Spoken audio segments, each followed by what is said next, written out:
Heavenly Father, thank you for this day. Thank you for the blessings that you give to us. Lord, as we look at kings and rulers in the Old Testament, we're reminded that no king is perfect, no ruler is perfect, and yet you are still faithful to your people.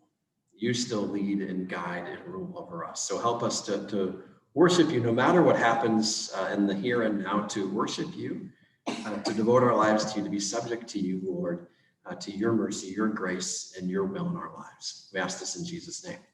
Amen. All right, so let's dive in here with our first question. What's the highest mountain that you have ever been on? So, or one of the highest that you've ever been on. So think through that, discuss that with the people around you. I'm gonna have you guys just discuss that, both Pat and Grace and Susie, whoever's there, just you guys discuss online, and we'll discuss here in person as well. So, all right, so the reason I bring that up is David hides in some different mountains and fortresses and things as he tries to escape Saul this week. And so none of the mountains in Israel are taller than like anything in the Rockies. So if you've been there, you've been higher than any of those mountains. But in Israel, there's some higher rocky outcroppings and mountains and places and things like that David was part of there as he was hiding out from Saul. All right, so let's go ahead. Would somebody be willing to read for us 1 Samuel 21, verses 1 through 9? 1 Samuel 21, I have the microphone up here if someone wants to grab it in the room. 1 Samuel, you got it? Thank you, Judy. All right, 1 Samuel 21, 1 through 9. Just pull it up. This way? Oh, okay. Yeah. Thank you. 1 through 9. Then came David to Nob, to Abimelech the priest, and Abimelech came to meet David trembling, and he said to him, "Why are you alone, and no one with you?" And David said to Abimelech the priest, "The king has charged me with a matter, and said to me, 'Let no one know anything of the matter about which I send you, and with which I have charged you. I have made an appointment with the young men for such and such a place. Now then, what have you at hand? Give me 5 loaves of bread, or whatever is here." And the priest answered David, "I have no common bread at hand, but there is holy bread. If only the young men have kept themselves from women." And David answered the priest, "Of a truth, women have been kept from us as always when I go on an expedition. The vessels of the young men are holy, even when it is a common journey. How much more today will their vessels be holy?" So the priest gave him the holy bread, for there was no bread there but the bread of the presence, which is removed from before the Lord, to be replaced by hot bread on the day it is taken away. Now a certain man of the servants of Saul was there that day, detained before the Lord. His name was Doeg the Edomite, the chief of Saul's herdmen. And David said to Elimelech, "And have you not here a spear or a sword in hand? For I have brought neither my sword nor my weapons with me, because the king's business required haste." And the priest said, "The sword of Goliath the Philistine, whom you killed in the valley of Elah, behold, it is here wrapped in a cloth behind the ephod. If you will take it, if you take that, take it, for there is none here, but there is none but that here." And David said, "There is none like that. Give it to me." All right, thank you, Ed. All right, so David, if you remember, we finished last week where David and Jonathan have this kind of code set up that if Saul really wants to kill David, Jonathan's going to tell him. And that's how we ended last week. And Jonathan tells David, "Yeah, my dad wants to kill you. You're not safe. You need to run away." And so David flees and doesn't really have anything for the journey because he's hiding out before this. Didn't have time, he had to get out of his home before, his wife kind of kicked him out so that her dad wouldn't kill him, and so he doesn't have anything with him. And so he goes on the run here. So if you look on the map that I have on the screen, if you go to the very top, you'll see Ramah is at the very top and Gibeah of Saul is just below it. All right, so I got the pointer on the map there up there. So Gibeah of Saul is way up here. Ramah's just there. And then they go just a little bit south to Nob. The city Jebus that's just next to Nob there, that's what becomes Jerusalem. So Nob is just north of modern day Jerusalem. Been in that area, I've been there. No, I've been there, it's Mount Scopus. Oh, that Mount Scopus right there, yep. And so there's the Hebrew University is there, right? Yeah, the major university is right there. And that overlook that you can see into the city. Yeah, so you can see down and over into what is now Jerusalem. And so that's where Elimelech the priest is. And it's, and that's where he is hanging out. And so David goes there to ask for help. And the high priest, and so David just, again, this is just a few miles from Gibeah, not even closer to modern day Jerusalem.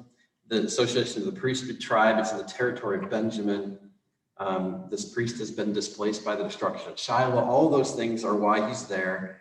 And there must have been some kind of makeshift bread of table for the bread of the presence to be there. This goes all the way back to when the tabernacle was functioning, back into Exodus and all of those kinds of things, that there was a table that every week they would put the bread on.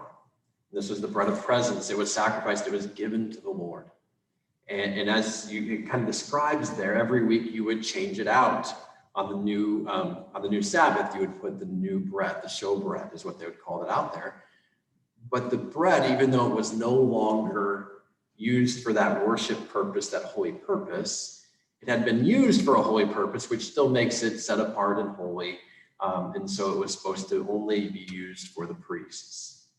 And so David says, hey, give me some bread for my journey. Elimelech says, all I have here is this bread that was used for this holy purpose. And David says, well, give that to me. And Elimelech's like, well, have you refrained from sexual relations and all those kinds of things? And David's like, yeah, we do that every time we go on a journey. Now it's unclear, like, does David have an entourage with him at this point? Or does Elimelech just think he has an entourage with him? Yeah, so David is making it seem like he is on a secret mission from the king, not running away from the king. That's what he tells Elimelech. He's like, I'm on the king's errand. It's top secret. Don't let anybody know because nobody knows about it. And so he kind of Elimelech thinks that maybe there's other people there. But remember, if you look at the very beginning of this, he thinks it's kind of strange because David is by himself. He's got to wonder when David doesn't have any food with him, doesn't have any weaponry with him. So no weapons, no food, no men. Elimelech is like, what is going on? And David says, I'm on an urgent message. We are on an urgent message or urgent errand for the king. Help me out here. And so Elimelech has no reason to doubt David or his loyalty to Saul at this point. He's the king's son-in-law. He's the one who's been victorious over Goliath. He's the captain of the king's guard, right? So there's no reason for Elimelech to doubt David's sincerity, truthfulness, or loyalty to the king or to King Saul. And so Elimelech's like, if you guys have, if you've kept yourself pure, then I'll give you this bread. And it's a very modest request. It's only like 6 loaves, right? Is that what it said? I think it was 6 loaves. So he gives him the bread. And David's like, oh yeah, by the way, I need a weapon. You have any weapons here? And this is where Goliath's sword had ended up. For whatever reason, as they're making this makeshift tabernacle temple, right? If you put the trophies of the people your God has defeated into that temple. I mean, that's basically what they did with the ark when the Philistines brought it to Gath, and there was Orakron fell down before the Dagon, right? Dagon fell down before it. And so they're doing the same thing with the sword of Goliath. And so David takes the sword of Goliath and he is gone, and it seems to be without a hitch, right? Except, and we'll Okay, this is 4. We'll come back to a couple of these other questions, except for Doeg or Dog or the Edomite, Doeg the Edomite, who is loyal to Saul. There's this little aside verse that we're there. It's like, seems like David's going to get away free. Nobody's going to know what happened, except we get this footnote that this guy finds out. So David asks him, he gets bread and weapon and the sword of Goliath, that's in 2. But the dilemma is, the priest was only supposed to be for the priests. And so let's look, actually, Jesus talks about this very thing. So let's go to Matthew 12, verses 3 and 4. Because Jesus talks about this very episode. Question. Yeah. Was it Miller? Elimelech. Remember? The guy. Yeah, the priest. He was the grandson. I think he's still in that priestly clan. Yeah. So he was the son of one of those wicked priests, Yeah. which means he would probably might be a little liberal. He might be a little liberal with the rules, but he still wants to at least get close. Yeah. I mean, but he doesn't say, well, the only people who can eat this is priests. He says, well, the only way they can eat is if the young men Yeah. kept themselves from it. Yeah. So he's willing to bend the rules as long as it's not breaking them. Yeah. Kind of like his dad. Yeah, kind of like his dad and granddad with their, good point, Tom. All right, so Jesus is preaching, he's teaching. This is the time in Matthew chapter 12 where Jesus and the disciples, it's on the Sabbath day, they're walking through the grain fields, the disciples are hungry, and they pick some of the grains and begin to eat it. And the Pharisees look at the disciples and they say to Jesus, how can your disciples do work? Because they're picking the grain and eating it. Picking the grain was work, right? You weren't supposed to do any work on the Sabbath. How dare they break the commandment and do work on the Sabbath? And Jesus answered in verse 3. He said to them, have you not read what David did when he was hungry and those who were with him? How he entered the house of God and ate the bread of the presence, which it is not lawful for him to eat, nor for those who are with him. So Jesus thinks there are others with him, so he's probably right. So maybe David had collected a few people that were loyal to him at that point.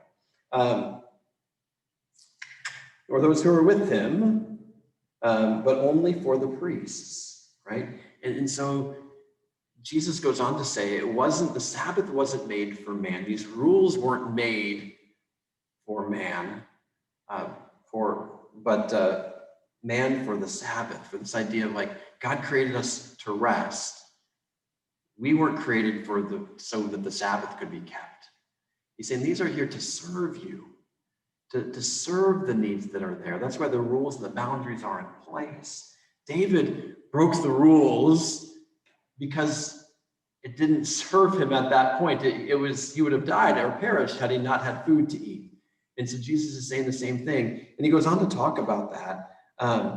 Right? The priests, they work in the temple on the Sabbath day. They're working every Sabbath. But that's lawful because that's necessary to provide for everyone else. And then he goes on to talk about, as it goes forward, he heals the man with the withered hand on the Sabbath day. It's lawful to do good on the Sabbath, right? It's not that, and then he says, those of you who have an animal that falls into a pit on the Sabbath, you'll take it out. And so Jesus is saying, what's the spirit of the law? What's this there for? It's there to provide boundaries and rest, and holiness was what the bread of the presence were. And Jesus is saying, all of this fits together in the same thing. You've made this your idol of doing this perfectly instead of understanding the heart of the God who's behind this, that gave you these gifts of boundaries in the midst of this. And so for Jesus, it's not legalism. He's not saying throw out all the rules. He in another place says, every dot of the law, it's going to be fulfilled. But he doesn't, it's there to serve us, not to harm us. All right. Right. And so any questions on that first section?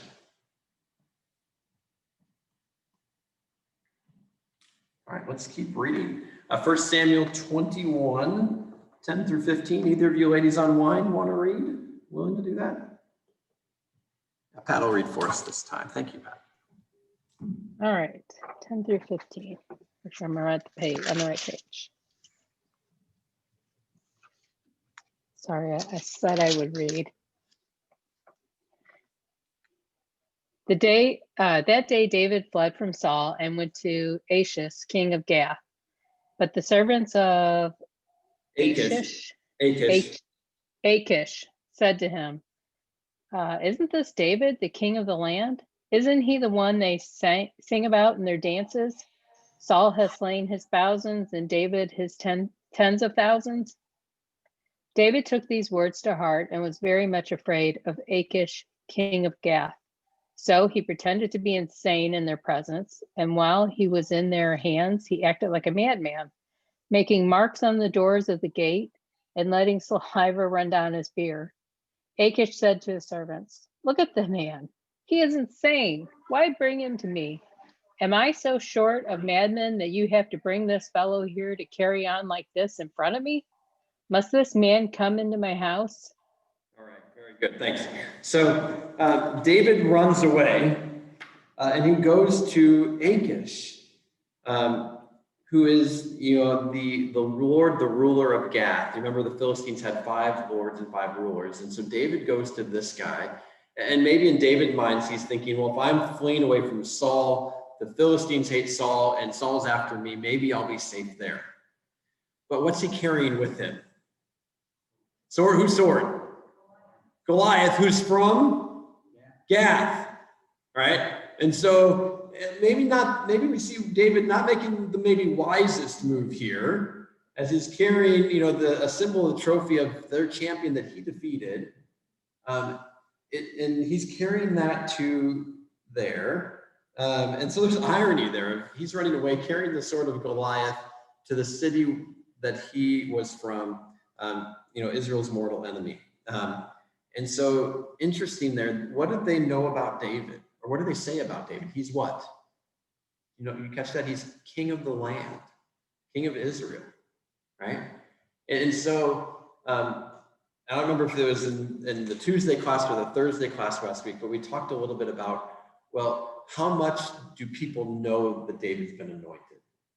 And it seems to be, if it's supposed to be a secret, it's maybe one of the worst kept secrets in history here, because at some point, even the Philistines know that David, who they sing songs about, is going to be king, or maybe is king already. They're not even sure what's going on. There's this intrigue that's going on. And so remember, David was with his family, yes, when he was anointed king, but it was at the festival, or it was at a sacrifice that Samuel was performing for all the people of Bethlehem. And so it wouldn't be hard to understand how word of his anointings leaked out, right? Maybe not before Goliath, right? Because this boy is anointed king, but afterwards they're like, this boy from Bethlehem slayed the giant. Yeah, did you also know that Samuel anointed him? I mean, you could hear that kind of then spreading out. So there'd be at least rumors of this, and that's what seems to be the case, probably that have reached Saul's ears, and more than likely have and also have at this point reached the ears of the Philistines. Now, how widely is David broadcasting this? Is David affirming this to be true? We don't see any of that yet, but it's not necessarily a secret either, at least by this point in time. So, all right. So he acts like a madman to protect himself. He drools in his beard. He starts to make markings on the gate and the walls. And so Achish doesn't want anything to do with it. It seems that they have him in some kind of custody, but Achish is like, I don't need any more crazy people around me. I got enough of those. Send them away. And so David is spared. And they leave those that might do David harm because of what he had done to Goliath and to lots of Philistines, right? He killed 200 of them just to marry Michal, his wife. They leave him alone. And so whether God was working through that or in spite of that, protects David in the midst of that time. Go ahead, Tom. A couple parenthetical historical notes. Not too long ago, the excavator at the other major Philistine city, Ekron, found an inscription that identified a king that was called Achish. Okay, so So these have been proven not just So at Ekron, there is a reference to a king named Achish, and some inscriptions have been found. And it's always fun when, and as Christians, we're not surprised by this, when archaeological and historical evidence backs up what we hear in the Bible. At the same time, when we don't have that evidence, it shouldn't cause us any alarm or concern either, because we're not looking to prove the Bible to be true. We know it's God's word, and we trust that, and it's reliable to us. But at the same time, we're not surprised when we do find those things. It's kind of fun. And Yeah. we don't know if it's the same guy. It was just the name. Yeah. But it was to a king, and they're thinking that if it wasn't him, it was a throne name. So it was the name that, was like Ramses So- the first. So second, so it might not have been that exact guy, but it was a name that showed that that's a ruler's name in And the Philistia. other thing that's interesting is it supports the theory or hypothesis that the Philistines came from the Aegean, because the root name is actually, they've identified it as an Aegean name. Okay. It was transliterated into a Semitic name by the time, 200 years later. Yeah. But it was originally a Aegean name, probably from Crete. So we've talked about maybe before in here that the Philistines most likely had their roots from the Aegean, from some of the pottery and some of the other things, and that root likely had its name in that as well. So that's pretty cool. Thanks for sharing that, Tom. Appreciate that. Any other questions, comments, thoughts before we move on?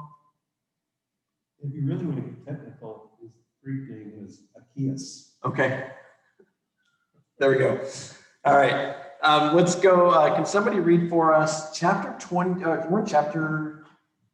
Sorry, that should be 22. Sorry, 22 verses 1 through 5. Sorry for that typo there. 1 Samuel 22 verses 1 through 5. Thank you. I'll read that. I'll read. Go ahead. Judy will read this one. Mary will get you on the next one, okay? Okay. David departed. So go ahead, Judy. We'll get you on the next one. David departed from there and escaped to the cave of Adullam. And when his brothers and all his father's house heard it, they went down there to him. And everyone who was in distress, and everyone who was in debt, and everyone who was bitter in soul gathered to him. And he became captain over them. And there were with him about 400 men. And David went from there to Mizpah of Moab. And he said to the king of Moab, "Please let my father and my mother stay with you till I know what God will do for me." And he left them with the king of Moab, and they stayed with him all the time that David was in the stronghold. Then the prophet Gad said to David, "Do not remain in the stronghold. Depart and go into the land of Judah." So David departed and went into the forest of Hereth. All right, very good. Thank you. So as we look at some of the things, the cave of Adullam on here, that is, I lost it. He goes over from Nob to Gath, and then he goes down towards the stronghold, and then the cave of Adullam, which is somewhere in this area here. It might not be labeled on this one. And so he follows kind of these zigzag lines from the Gath, and then he goes down towards this and gets his family to Moab, and then comes back, and then kind of goes over here towards he goes this way up to Adullam, which is right up here. So Adullam is right over here in that area. And so that's the cave of Adullam in the midst of all of that. So he gathers around him, or people gather around him. First, it's his family, including his brothers. Remember, he's got 7 brothers. They're all older than him, but they gather around him and they make him their captain, which is interesting, right? He's the youngest, but now he's kind of lording it over them. Anyone in distress, debt, etc., those basically frustrated or who are on the outs with Saul, David gathers around them, and there's about 400 of them. So it's just a small unit of men, but growing. And so David's mom and dad and his family all come by him. You see, because David is on the outs with Saul, there too would be in danger. Because when you go after somebody, you don't just get them, you got to get their whole family. Otherwise, their family is going to come after you. And so his parents would be in danger. And where does David take them? Moab. Any thoughts of why David would take them to Moab? That's where great grandma was from. That's where remember great grandma Ruth was from Jesse's Moab. grandma. So you have Ruth married Boaz from Bethlehem. Obed was their child. Jesse was their child. And David was Jesse's child. And so David has ancestors there. This is family. He takes him to the king of Moab and asks them to watch out for his family, for his mom and dad. And then he goes back to the stronghold, possibly Masada. And I think that's where I think it is. There's some people debate that, but Masada means stronghold. And it's also some pictures of that. And eventually the prophet Gad says that don't stay holed up here, go back to the land of Judah. And so God's saying, no, don't just hole up, go back to the land of Judah, be involved and active in the people's lives. So let me show you a few pictures here. This first one here, this is of the area near Bethlehem. And so you can see still hilly, mountains around it. This is in the Judean, mountains. This is from the Herodian. But you can see kind of the plains, and there'd be, Bethlehem would be on a plain like this. That's not Bethlehem below us. But at the same time, I'm up on a mountain, and so there's these mountains and hills all around. If you look right up there, the first little bump that you come to on the horizon. Right here, I think where my mouse is, right, Yeah, Tom? that's Jerusalem. Yeah. Mhm. You can see Jerusalem on a clear day, which we had that day. You can see, and I think that's one of the mountains. The southern part. I think that's what they call the Hill of Ill Counsel, where that's where the UN building is at these days. But that's where Solomon built the temples for his So it's wives. still the Hill of Evil. Yeah. Evil or ill counsel. Yeah, bad counsel. Yeah. Yeah. But the UN building is there today. So yeah, it's great. And so this is now just in the Judean wilderness. And so this is just looking east over here, this horizon line on the far side. That is the hills of Moab, right? So water is down here is where the Jordan River Valley is, and depending where you're at, the Dead Sea. But once you go up the hills again, you're now in what the modern day country of Jordan, but would have been Moab, or the eastern tribes of Israel would be over there. But you see all the hills and the valleys and all these things. This is the setting for where Saul is chasing and trying to find David. Lots of places to hide. And there's all kinds of caves everywhere in these mountains as well. All right. We'll read about that. Yeah, he's sending out groups of guys. Sometimes he's with them, sometimes he's not. Sometimes he's relying on the locals to lead him to where David is. But remember, David grew up as a shepherd in these hills.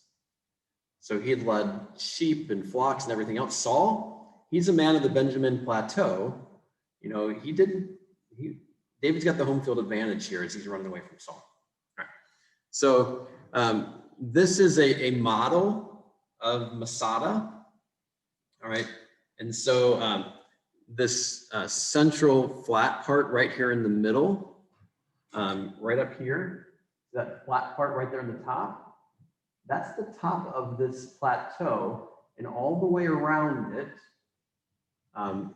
are canyons or crevices. And so you have to go, it's defended on all sides. And it's the fortress of Masada. What's the Bible here translates as stronghold. This is the most likely candidate for that place. Masada means stronghold. And so throughout history, it's come into play in the history of Israel, both ancient and modern. But this is the first reference to a stronghold, a Masada, in the Bible. Most likely it is this rock that's here. That's a model of it. I'll show you now some pictures of what it looks like when you're on it in real life here. One more model. So this is the model of kind of the other side of it. And Herod the Great built all of these little trenches and things in it. So there's the flat top part to collect water and other things. There were cisterns that were there, and Herod made them better. So they had water in this arid place when down in the ground, and everywhere else they'd have to go miles and miles and miles to find water. And that's one of the amazing things about the place is it's loaded with cisterns that they collected water. And up on the top, Herod actually had farming facilities up there. So he was able to collect enough water that he could actually farm on the top of it. They irrigated and farmed the whole top of Engineering that. is just amazing. So here's some pictures. This is a symbol for Israel today of just strength and stronghold and sacrifice and all of these things, defiance against everyone else who wants to attack them. This is the last place during the Jewish revolt of AD 70. A year or two later, this is the last place where the Jews were still revolting. They ended up all killing themselves instead of being captured, or almost all of them. But you can see just how quickly that drops down to the bottom there. In the background there, this is the Dead Sea. Back here is the Dead Sea where the mouse is pointing there. Probably should add that it didn't look like that when David was there. It would not have been this fortified when David was there. There may have been a building or two or something up there, put some rocks together. But yeah, this is not there. So here's a view from the top down to the bottom. All right, and so so down in the bottom here in the middle, you can see some black lines. Those are cable cars, lines that you could take a cable car up to the top. The little square down in the bottom, right where my mouse is pointing, that was where one of the Roman legions came in AD 70 and camped out. There were 3 or 4 of them that were camped out all around surrounding Masada. Did you put down the snake path? Yeah, I got a picture of that here too. Yeah. No, there's not enough water for any of that in this area. Yeah. So let's show you a couple other views here of Masada, just looking at it. So here's 2 different views. This is the snake. This is a view of the snake path on the left there. As you go down, it's nice at the top, and then you can see it starts to wind down, and you see this little trail down going down this way. Snakes back and forth. That's why they call it the snake path. And then I'm farther down on this right side. I'm on that snake path looking back up at the very place where I took a picture of. So you can kind of see how far that is. Martha, Mark, and I, we hiked down this. We didn't hike up it, there wasn't time, but we hiked down it. So, and it was a good, probably 25-minute hike down. And that's, not with gravity on your side. And we rode the cable car up, yeah. And so we took the time to ride down. So that's Masada. Yeah, so that's. In Herod's day, that was the only way to get up there. Was on that Yeah, the snake path was the only way to get up in Herod's day. And he didn't, Right. he never walked. I have a question. He had litter bearers. Yeah. Carry him. 1 second, Pat. Yeah. So that's where the stronghold is, where the mouse is, right here. So Pat, what's your question? All right, so all I see is brown. So it just looks like nothing but desert, and yet it says he went to the forest of Hereth. That's So a where spot. are there That's a- trees? Are there trees That's a anywhere? different spot than this. He left. Yeah, so this And is was it after a- he left this. He went farther to the west. And so let me show you on the map here. So farther on, so he's the stronghold here. Farther he went this way, kind of to over here near Keilah, Hebron area. And this is in the Shvelah. I don't think I have any pictures of that.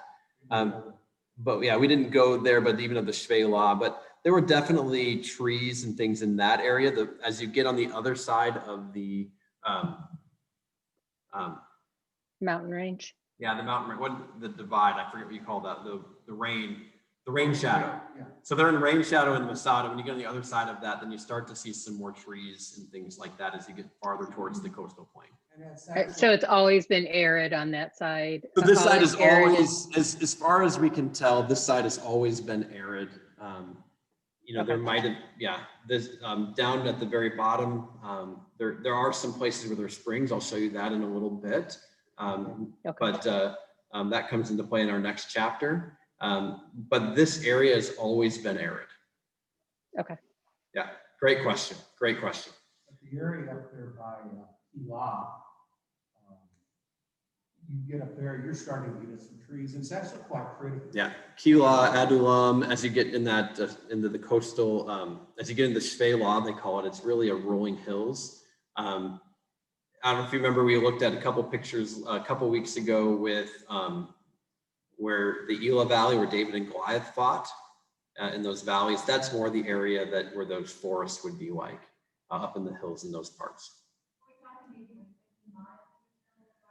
The key there in the bottom, so the bottom there at the, it says 0 to 10 is the, oh, let me move that out of the way. 0 to 10 is the little key that's there. It keeps blinking on me, sorry about that. That's 10. So you're probably talking 10, 20, 25 to 30 miles. Yeah. So from the top of the Dead Sea to the Great Sea, the Mediterranean Sea, right? So from the top of the Dead Sea to the Mediterranean Sea, right there, it's about 50 miles.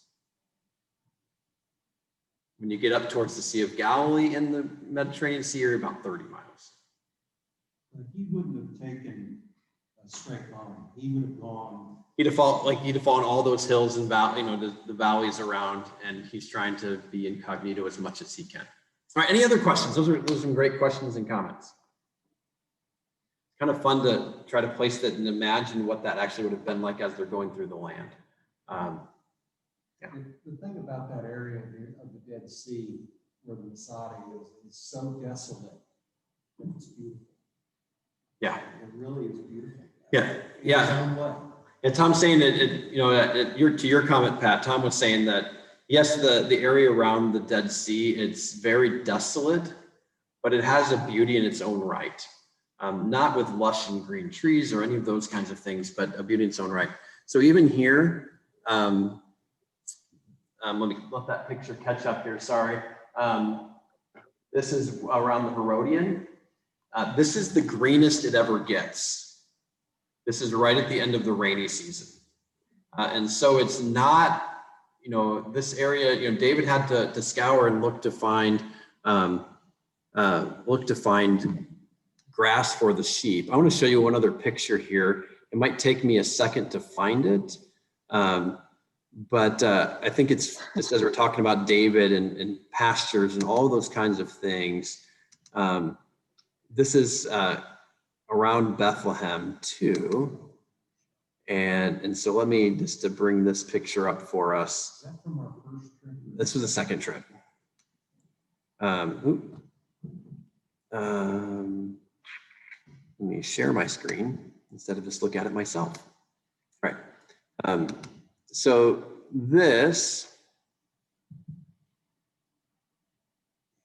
is a picture of some sheep on the mountainside of the Herodian, just grazing on the side of the mountain. This was fertile pasture land, right? You see all the rocks and the crags and everything else. These are the green pastures that David described in the Psalms. All right, I mean, so it's just, this is what he's talking about.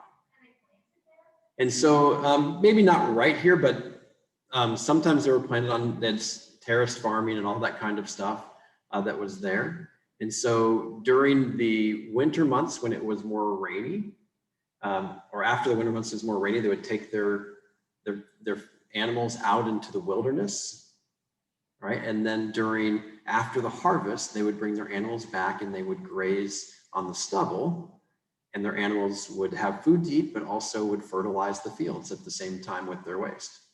And so it's really a symbiotic between the farmers and the ranchers and the herdsmen as they would do that. But these are the green pastures.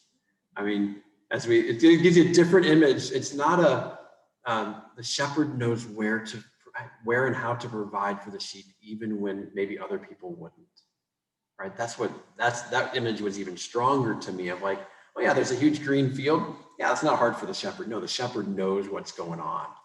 And he provides where it's sometimes hard to find food for the sheep. So, all right. I didn't intend to talk about that, but that's all right. It's a good image for us to think about. So he, from Masada and the fortress, he goes on to the land of Judah at the bidding of Gad the prophet. And this is really the only time we really hear about Gad the prophet. And so besides Samuel, there are other prophets around.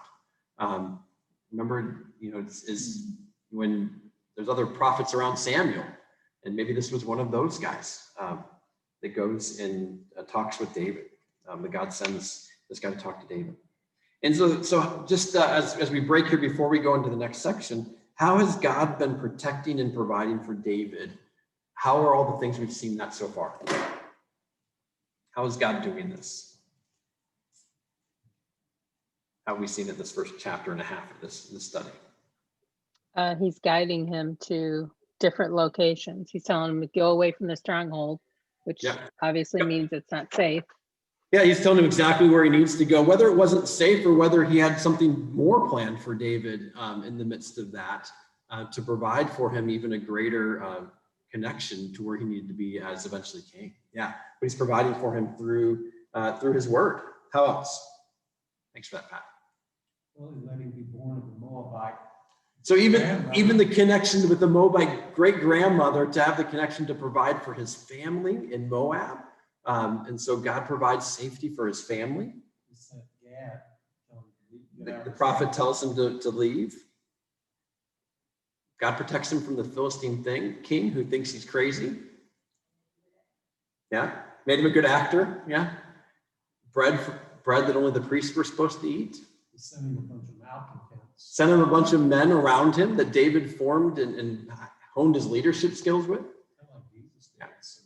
Yeah, the Jesus did the same thing with maybe the fishermen, maybe the outcasts, the rejects. David has even maybe more so. And then he also has the sword of Goliath.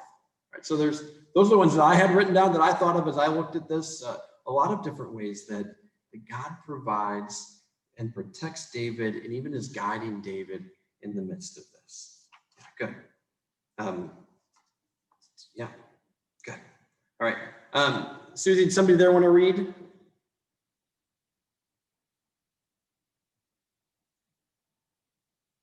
Yeah. You were all ready last time. There we go. All right, 22, 6 through 10. 6 through 10. Okay, Yep. Now Saul heard that David was discovered and the men who were with him. Saul was sitting at Gibeah under the tamarisk tree on the height with his spear in his hand, and all his servants were standing about him.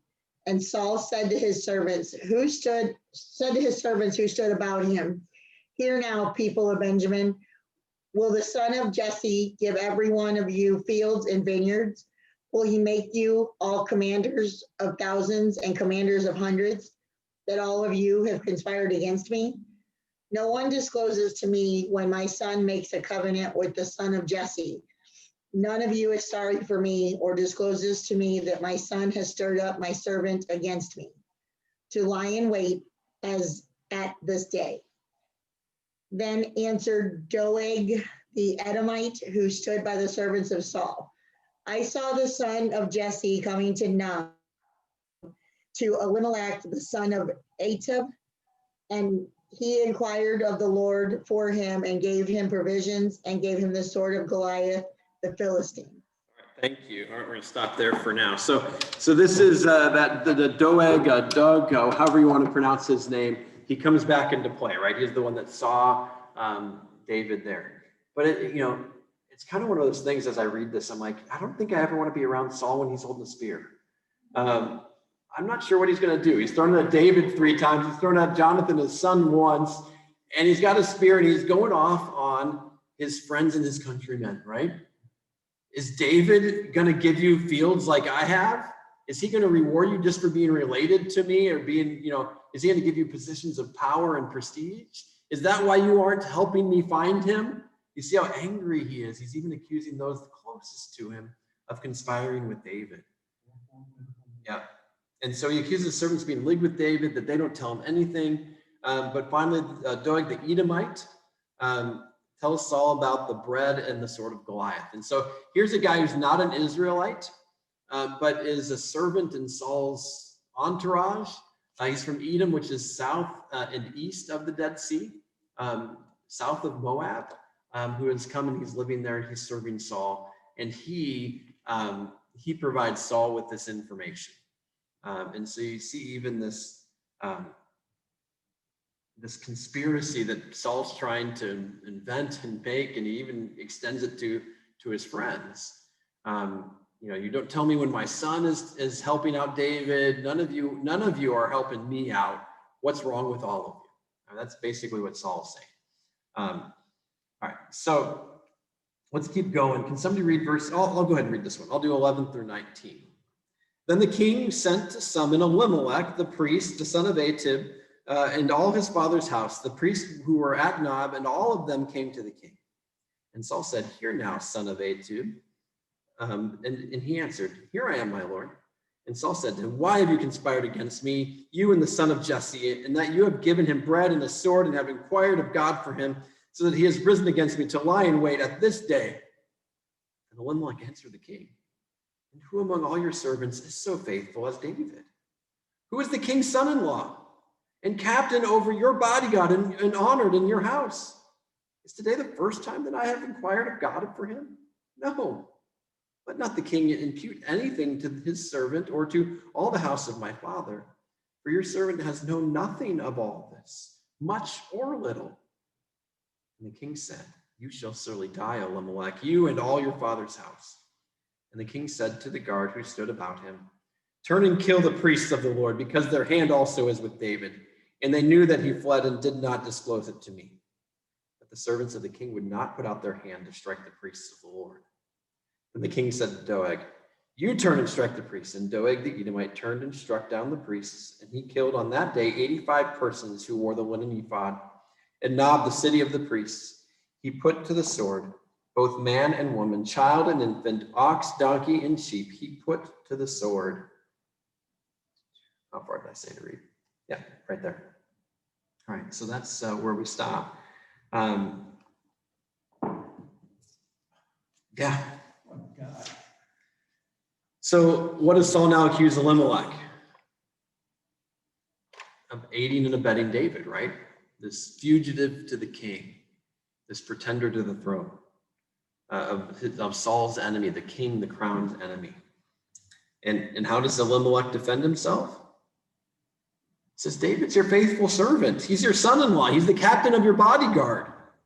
I've inquired of the Lord for him before. This is not unusual. We didn't do or know anything about a plot against you, Saul." Does Saul hear it? No. Does he believe it? No. He tells his guards to kill all of them. They won't do it out of respect for the priesthood. But Doeg the Edomite, he kills them all and then kills the whole village of Nob, all of their family as well. Devotes it to destruction. Right? This is what was supposed to be for the enemies of God. Those whom God had told that their sin was complete. And Saul does this to the priests of God and to their family. So yeah, this is not supposed to be done for a personal vendetta. That's what Saul does. Again, we see Saul continue to fall in his irrational behavior, at least when it comes to David. All right. So he has Elimelech, Yeah. along with his family and lots of other priests? So Elimelech and his family and all the priests and all the city of Nob, and this would have been, their clan. This is where their clan lived. And so everybody that lives there is probably related. Their cousins and brothers and uncles and, all of those kinds of things. That's who lives there. And so they devote the whole place to destruction. They kill every man, woman, and child in this place. And so probably if there's 85 of these guys that come, that's probably all or almost all of the men of the city. There might be some really ones that are a little bit older that can't make the journey. And there's probably some ones that maybe are like in their teens or younger that didn't come, but that's probably all of the men of the city. So we're talking about a population of a couple hundred is what this city probably is. But Doeg the Edomite and probably a few of people that are loyal to him, they destroy all of these people. And then we'll read about that. Yeah, we think they've destroyed all of them, but then let's keep reading. Can somebody read for us 20 through 23? Thanks. Tom, let's get the microphone to you, all right? Oh, get the microphone back here for you so we can hear online too.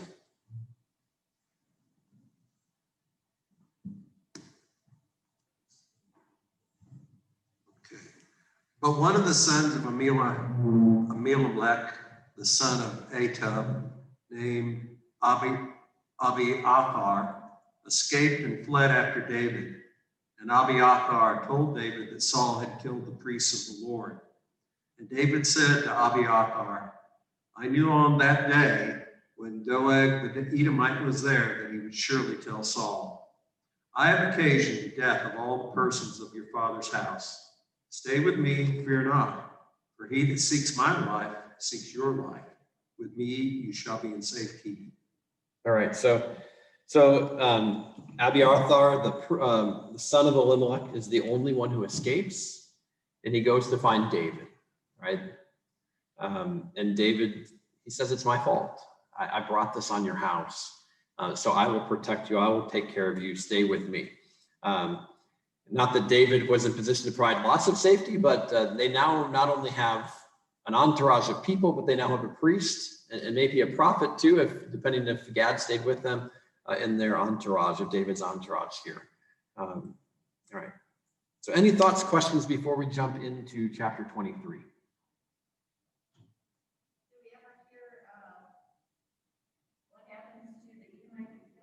Yes. Yeah.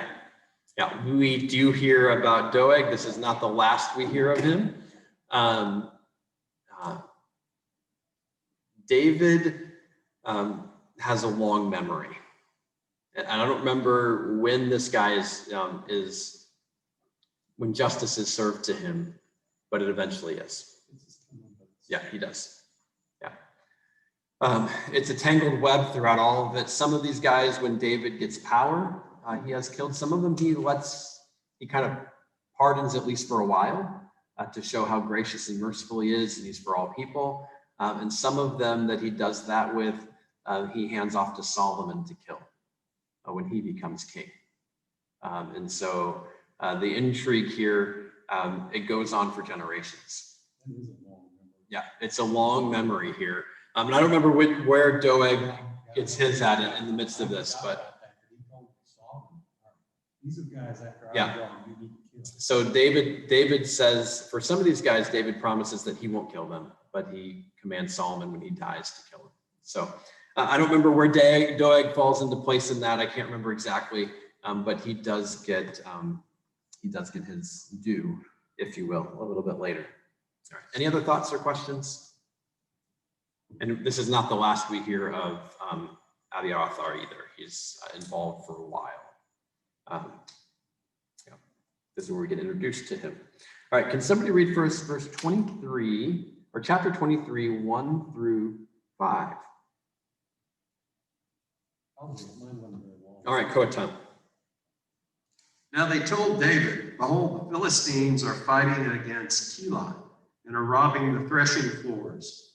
Therefore David inquired of the Lord, shall I go and attack these Philistines? And the Lord said to David, go and attack the Philistines and save Keilah. But David's men said to him, behold, we are afraid here in Judah. How much more then if we go to Keilah against the the armies of the Philistines? Then David inquired of the Lord again, and the Lord answered him, arise, go down to Keilah, for I will give the Philistines into your hand. And David and his men went to Keilah and fought the Philistines and brought away their cattle and made a great slaughter among them. So David entered the inhabitants of Keilah. So David delivered the inhabitants of Keilah. All right, so David, they hear about these guys, the Philistines attacking Keilah. It's right on the border, starting to go up in the hill country. The Philistines are pushing back now. Remember, there's always this constant struggle between Judah and the Philistines. Right up here, there's this constant struggle. The Philistines go. I've heard some commentators suggest that maybe some of David's men were even from this area. And this was kind of, an attack on David even and his men by going there. But they're afraid to go there, if you notice, because they don't want to, they already are outlaws in Judah and in Israel. And if they fight directly against the Philistines, now they're going to have no place. They're going to have enemies on every side. And so this is a border town. They didn't want to bring the wrath of the Philistines onto them in addition to Saul. And so that's why they hesitate. But yet David goes and delivers them. All right. And so he saves the people of Keilah, and they are happy about that. But that puts them in an awkward position too, because they're from Judah, just like David is. David's just saved them, but Saul is still their king. Saul still has the power. Saul still is the one in control. And so that's what happens in our next section. Can somebody read for us chapter 23, verses 6 through 14? When Abiathar, the son of Ahimelech, had fled to David to Keilah, he had come down with an ephod in his hand. Now it was told Saul that David had come to Keilah, and Saul said, God has given him into my hand, for he has shut himself in by entering a town that has gates and bars. And Saul summoned all the people to war to go down to Keilah to besiege David and his men. David knew that Saul was plotting harm against him, and he said to Abiathar the priest, bring the ephod here. How far? Through 14. 14.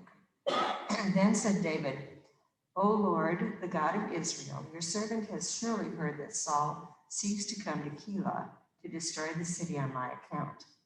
Will the men of Keilah surrender me into his hand? Will Saul come down as your servant has heard? O Lord, the God of Israel, please tell your servant. And the Lord said, he will come down. Then David said, will the men of Keilah surrender me and my men into the hand of Saul? And the Lord said, they will surrender you. Then David and his men, who were about 600, arose and departed from Keilah, and they went wherever they could go. When Saul was told that David had escaped from Keilah, he gave up the expedition, and David remained.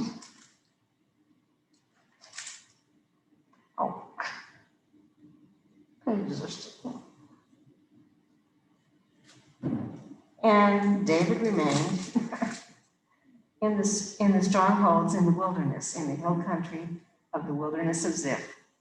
And Saul sought him every day, but God did not give him into his hand. All right, great, thank you. So Abiathar the priest is there.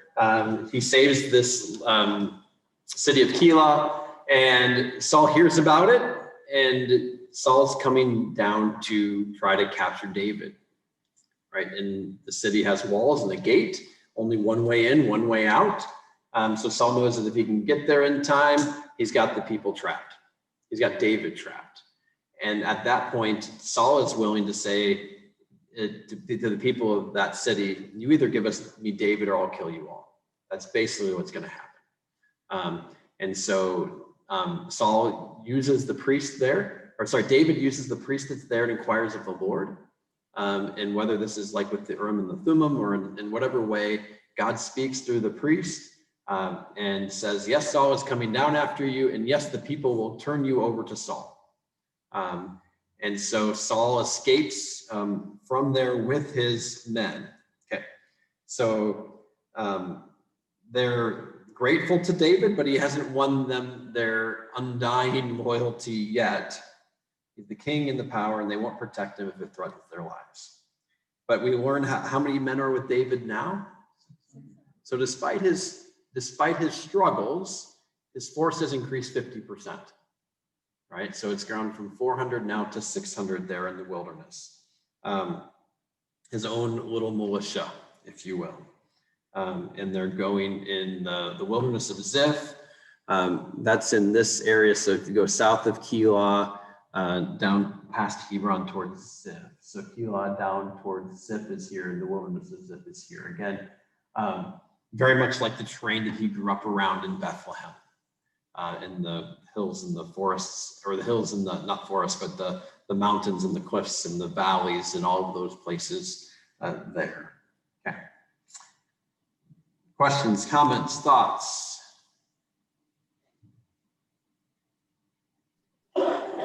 What's an ephod? Bring the ephod. The ephod was a special robe that the priests would wear while doing priestly duties. That's probably the best description of that. Samuel wore one of these. Eli wore one of these, his sons, and all of the priests did that. You notice mentioned those 85 guys that were killed by Doeg. They all wore the linen ephod. That set them apart. They were priests. They were set apart to speak for the Lord. Gideon, thanks for that. Yeah, Gideon back in Judges, he had made a golden ephod, and it became like a snare for him and his family. This was not, because not just the priests of God had these things to set them apart, but other priests and other things did that too. So it was a status symbol too. So yeah, Gideon had one, but maybe not in the right way. Because he took an earring from everybody had, they wanted to make Gideon king. He's like, no, don't make me king, but everybody give me a gold earring from your spoil, which basically made him the wealthiest man in Israel. So I'm not going to rule over you, but I'm going to have the most power now because I have the most wealth. And he turned that into an ephod, which became a snare for his family and for those around him. Yeah. All right. So God didn't necessarily tell David to go, though. I mean, he asked, and God said, yes, they'll turn you over. Yeah. Yes. And so David's using his own judgment to go at that point. God didn't tell him not to go, so he's going. Yeah. Just kind of trying to, so he's not asking, do I go or do I not? But he's asking, if I stay, will this happen? Yeah. And, yeah, it's kind of like, this is going to happen if you stay, but God didn't tell him he needed to stay. So he's like, well, I'm not going to stay if this is what's going to happen. Yeah. David, his relationship, trusting God, and he makes some good decisions. It's all, frustrated, God basically giving up on him. So David's relationship with God grows, Saul's is going downhill, and you just, they're making decisions almost like we would today, and if we do it with God's guidance, it may be better than trying to strike out on your own. Yeah, so I was just saying, just as David trusts more in God, we see Saul like trusting less in God almost. And as David makes his decisions based on God's guidance, Saul is not. And David is continually spared and Saul is continually frustrated. And so we just see that separation between David and Saul and their faithfulness just get even farther and farther apart. And the results in David and Saul's life bear that out, just the disparity between their trust and faith in God. Yeah, thanks for that, Ed. Yeah, let's keep going. Verse is 15 through 23. 15 through 23, that doesn't, mine ends the paragraph at a different verse, but let's go ahead and end it at 23. Anybody willing to read that? Michelle? Right. You hand that to her, Linda, thank you. Thanks, Michelle. Yeah, so 15 through 23, Saul does not get David, even though he seeks him every day, and now we get one of these specific pursuits that Saul has against David. While David was at Horesh in the desert of Ziph, he learned that Saul had come out to take his life. And Saul's son Jonathan went to David at Horesh and helped him find strength in God. Don't be afraid, he said. My father Saul will not lay a hand on you. You will be king over Israel, and I will be second to you. Even my father Saul knows this. The two of them made a covenant before the Lord. Then Jonathan went home, but David remained at Horesh. The Ziphites went up to Saul at Gibeah and said, Is not David hiding among us in the strongholds at Hereth on the hill of Hakilah, south of Jeshimon? Now, O king, come down whenever it pleases you to do so, and we will be responsible for handing him over to the king. Saul replied, The Lord bless you for your concern for me. Go and make further preparation. Find out where David usually goes and who has seen him there. They tell me he is very crafty. Find out about all the hiding places he uses and come back to me with definite information. Then I will go with you. If he is in this area, I will track him down among all the clans of Judah. Great, thank you. All right, so that's what so far has happened. So we get two different parts of this. So he's in the wilderness again. There's some wooded areas, there's some cliffs, there's some caves, all that kind of stuff. And Jonathan visits David in the midst of this. Okay, so Jonathan can find David, but he doesn't tell his dad, right? He's still heart and soul with David. And they renew their covenant, right? He affirms that David will be king and that he will support David, right? He says to David, I will be next to you, right? So again, Jonathan is saying again, I have no desire to be king. I don't need to be king after Saul. I will support you as king with my life or with my death, right? That's basically what Jonathan is saying. And so they renew that covenant, and David says the same, they're back and forth with that. Earlier, remember last week, we talked about how Jonathan asked David to take care of his family and to not kill Jonathan or his family. And David, they agree, so they renew that covenant again, even in the midst of Saul's continually trying to seek out and kill Jonathan, or to kill David. Jonathan is not with his dad. He will not be helping his dad with this. But who now betrays David? It's not Jonathan. It's not Saul's own blood. It's the Ziphites. It's people from the clan of Judah. It's David's relatives. So Saul's relatives don't betray David. Saul's son doesn't betray David, but David's distant relatives betray him to Saul. They're loyal to Saul. They see Saul with maybe, they think, well, who's going to end up winning this fight? And they see David and his ragtag group of guys, and they see Saul with the power, the money, the army, and they throw their lot in with Saul. We want to be on the side of the victor. We want to be given commands and vineyards and all those things, just like Saul's buddies are. If we help him catch David, maybe he'll be good to us too. That's who betrays David to Saul. You notice though, Saul is timid in this. The men of Ziph come and say, hey, we know where David is. Saul doesn't go immediately there. So whether he doesn't trust that, or whether he knows how cunning David is and he wants to thoroughly have every out exhausted, he doesn't immediately go after David. It's interesting. We never know the what ifs, but if he would have gone immediately, maybe he did capture David, but he can't get out of his own way, I think, sometimes here. I think maybe to your point, Ed, of just the wisdom kind of has left him. And he waits to go after David. All right. And so 24 through 29, I'll go ahead and read that at the end of the chapter. Yeah, oh yeah. It's interesting to me that Jonathan continues, doesn't seem to fear his father, and he continues to be with David. Yeah. To try to protect David. So Jonathan, I think he knows what's right. And so whether he should be afraid of his father or not, he's still doing what's right. Or whether he is afraid of his father or not, he's still, I think, doing what's right.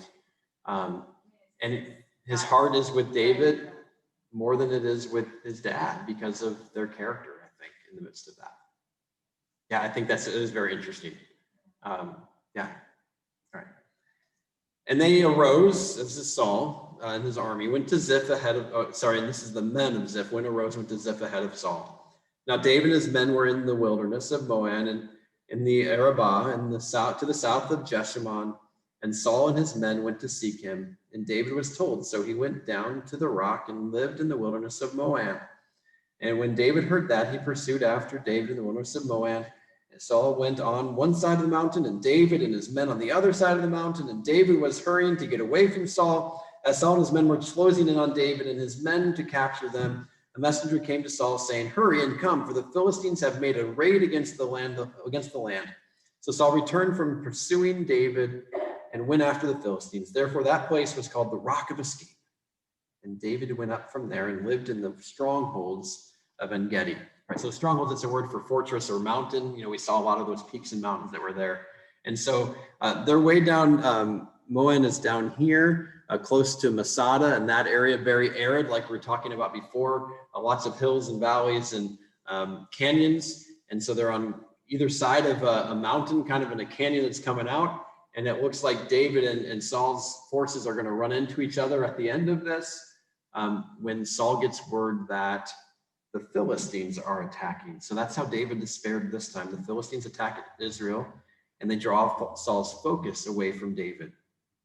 And so David goes to the strongholds of En-Gedi, to the mountains and the rocks around En-Gedi. En-Gedi is a place where we know where it is today. It's right over here on the Dead Sea, where my mouse is there, pointer, right over here on the Dead Sea. And there are lots of rocks and mountains there, but also around En-Gedi are springs.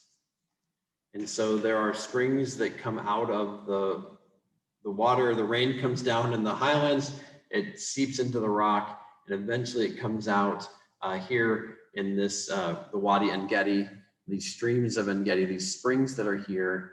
And it's just a little oasis in the midst of this barren place right next to the Dead Sea. You were talking earlier about how arid and dry and things were. There's this great stream and these pools and these maybe small trees that are there, Pat. There's not great trees there, but there are some of these things that are around. As you look on the left side, this waterfall that's coming out of the rocks and the greenery there. There's a nice little pool below. And this is, as you climb up in this elevation and you look back, you can see in this canyon, there's all this green and this nice, as you look back at that body of waters, the Dead Sea, the Salt Sea. But as you're driving, you wouldn't even know this is there until you're right up on it. This is En-Gedi. And so you can see the walls, the rocks, the fortresses, the strongholds all around it. Plenty of provision, plenty of water for David and his men. It would be very likely that David knew about this place from his time caring for the sheep. This would be a safe place to find water if he was on this side of the wilderness. For the sheep. Yeah, caves all pocketed through all of this. So places where he and his men could be sheltered from the elements or from Saul's army or from prying eyes. And unless you're right up on it, you wouldn't even know.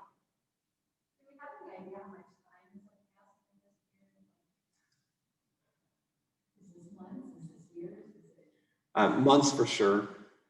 And then probably this period is more weeks and months. As we get into the next, so these 3 chapters it's called, I called it, I think, David on the Run. Next week is David on the Run Part 2. All right. And so there's another 2 or 3 chapters where Saul is chasing after David. And those chapters, more of a period of time goes by, I think, in those chapters than has happened right here. Because you look at some of the timing of when Saul has the priests killed. It's like they were talking to him like that day or the next day. So David flees. David gets the bread and the sword, and the Edomite sees him do it, and David goes, and these men come and see all of this. But it's like when we get to Saul in the next chapter, it's like it's that same day. Why has nobody told me where David's gone? And the Edomite's like, well, I just saw him here.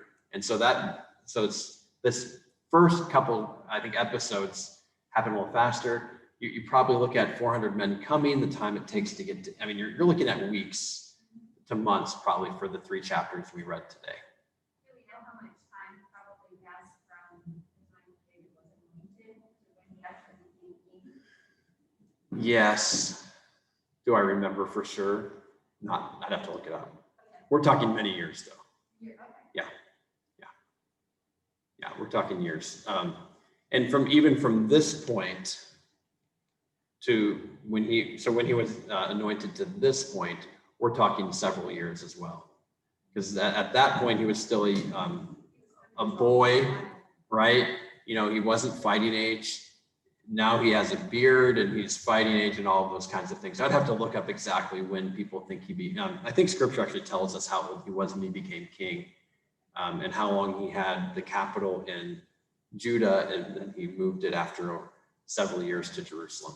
And so in the pages of Samuel, that happens much quicker. In Chronicles, we get some of the timing of that a little bit better. I did not review that before. I'll look that up this week. Yeah, great question. How long before David was anointed to when he became king? Yeah. All right. Because when he becomes king, he already has kids and all of that kind of stuff too. At least 10 years. Yeah, probably at least 10 years, but I think it might even be more. I think he was actually crowned king, according to this chart, in 1006. Yeah, it's right around 1,000. And I know that this stuff, that I was looking on a timeline today, and I wish I could look back. But on the timeline I was looking at today, as I recall, this episode was happening around 1013, if I'm remembering. Okay, so So you yeah. got at least 6 years between now and the time that he becomes king, the end of First Samuel. So there's still a good amount of time. So there is time that's going on in these episodes too. So it's, I'd say the least amount of time for this, what we read today, would be months, but it could be several years. Yeah. All right. When he's doing, this period of time, he's got 400 and 600. What do we look for David there? I know he got 6 loaves of bread or something. That 6 loaves is not still good, right? That's not what he's still going off of for these 600 men. So they would be doing a couple things. One, they would be off the hospitality of others, or off of these men's families that might be sending them provisions. And the other thing that we begin to see in the next chapters is that he actually gets a town given to him by the Philistines, and he and his men go on raids. The Philistines thinks he's raiding Judean cities, but he's actually raiding Amalekite cities and others, and that's providing them with provisions and all those things to eat and everything else. So there might be doing some of that kind of raiding already at this point, not of the Judean cities, but of the others. Yeah, great question. All right. So as we kind of finish up here tonight, so David goes to the strongholds of En-Gedi, this beautiful place, just an oasis kind of in the middle of the desert. This is several miles north of the Masada, those pictures I saw you earlier. And I know it's not dealing with Samuel at all, but this is where the Roman legions had to come to get water. It's like at least 10 miles one way. And they'd have to come here to get water for their entire battalions, entire legions.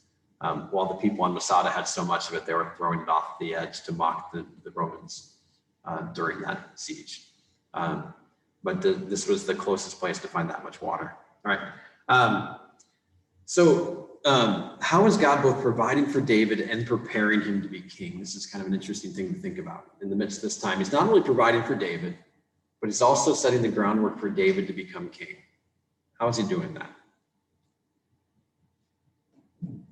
So we see the provision through, we're talking about how they've got food and water, how the safety, protection from Saul, even through the Philistines or others, through the priests, all of this ways he's providing for David. But how is he using these time to prepare David to be king, do you think? So he has a little army, and they're full of malcontents and debtors and all these kind of people.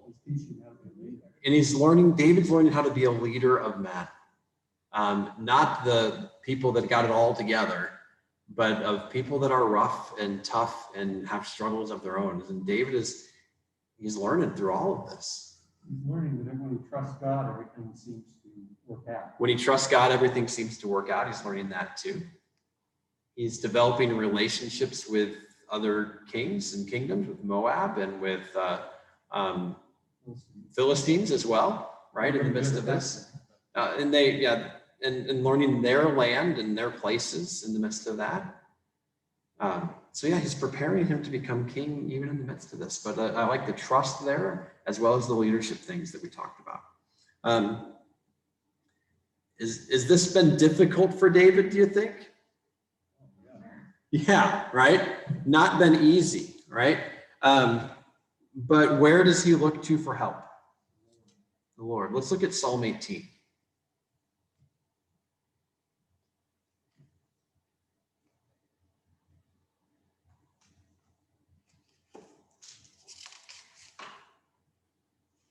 All right, this is, look at the note there before verse 1. It says, a psalm of David, the servant of the Lord, who addressed the words of this song to the Lord on the day when the Lord rescued him from the hand of all his enemies and from the hand of Saul. Which time? Maybe every time, right? Maybe it was this time when the Philistines were going to attack and drew Saul away, right? The rock of deliverance, of safety, whatever that was called. I love you, O Lord, my strength. The Lord is my rock and my fortress and my deliverer, my God, my rock in whom I take refuge, my shield and the horn of my salvation, my stronghold. I call upon the Lord who is worthy to be praised, and I am saved. Right, so let's just look back again, right? At Masada, right? The stronghold, right? In the midst of all of this that's there, right? The Lord is my rock and my stronghold, my fortress and my deliverer, my shield. I call upon the Lord. I am saved from my enemies, right? And so it goes on and talks about some of these other things that are here, but just the idea that the Lord is his rock, his stronghold, the one who saves and delivers, even in the midst of that. It's a very long psalm. If you want to read through that a little bit more, you can, but just this idea of he cries out to the Lord. He looks to the Lord for help. He knows the Lord is the one who delivers him. If the Lord is not with him, he knows he can't do anything. All right. And then for us too, how has God provided for us in difficult times, but he's also prepared us maybe through those times. Maybe you can look back and think about points in your life where, wow, that was a really difficult or trying time. But even as the Lord was seeing you through it, I think of those times for me, where he's seeing me through those times. He was also molding me and preparing me for something else too.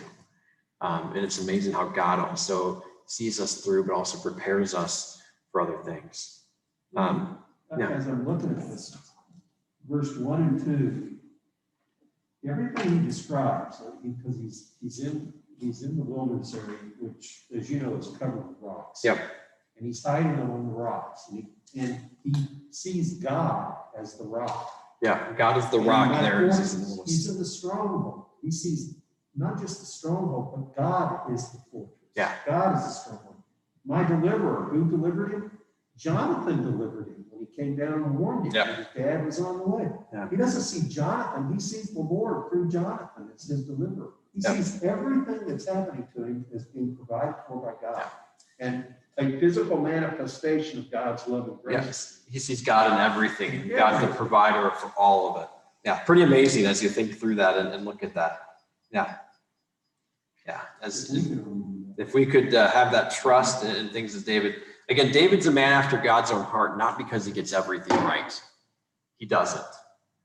He's a man after God's own heart because he continues to look to God even when he's in distress. Whether that distress is caused by somebody else or by himself, he looks to God. And that's what makes him a man after God's own heart. And that's what we want to emulate. Not his good actions or his bad actions, but that trust in God, that seeing God at work in everything. And so, and that's what, that last question, what do you like about the image of God being your refuge and your rock, right? That strength, that the seeing God's deliverance in his hand is that strength and that rock, that fortress for us. And any other thoughts? Well, and it never you know, and I know we're studying, we're singing on that song, but it never really occurred to me until just right now. You know, there's a whole variety of the corpus of the Psalms, because he praises God when things are going well. He calls out to God when things are going bad. You know, the whole ambit of life.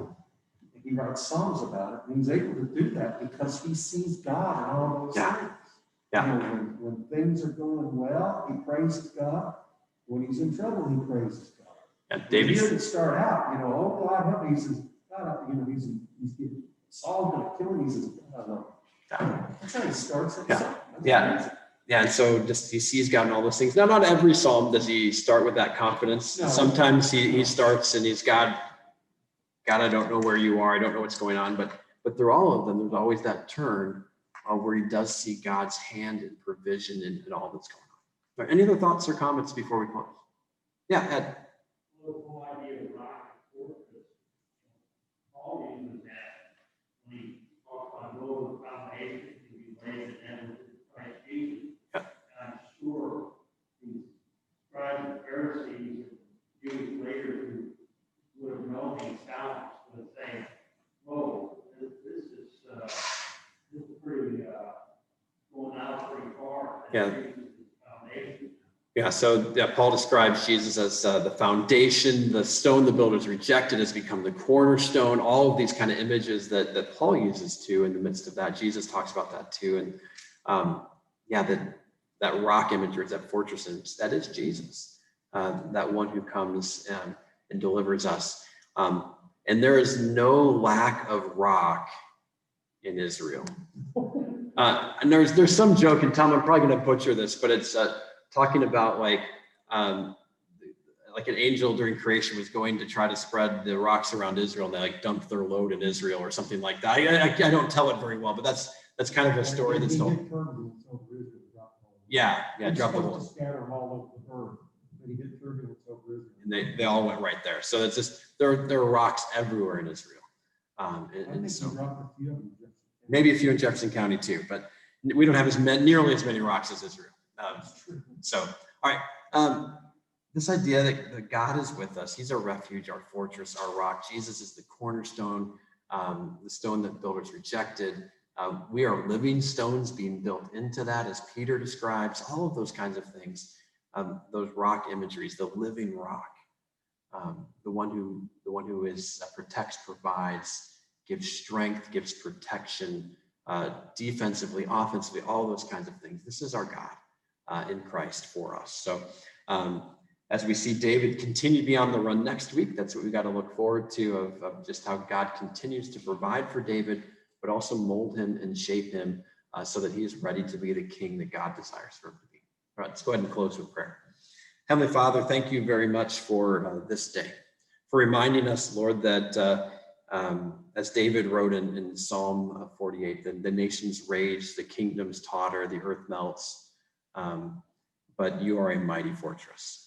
And you are our God and our rock, our deliverer, our help in times of trouble. And so we just remember, Lord, as we look at whatever happens in our world this day and this week and this year, just we know that you are a rock and our fortress, that you continue to provide for us, to carry us, and to equip and prepare us for who you want us to be and how you want us to serve you. So thank you, Lord, for that and for providing for us in Jesus. It's in his name we pray. Amen. All right, everybody, have a great evening.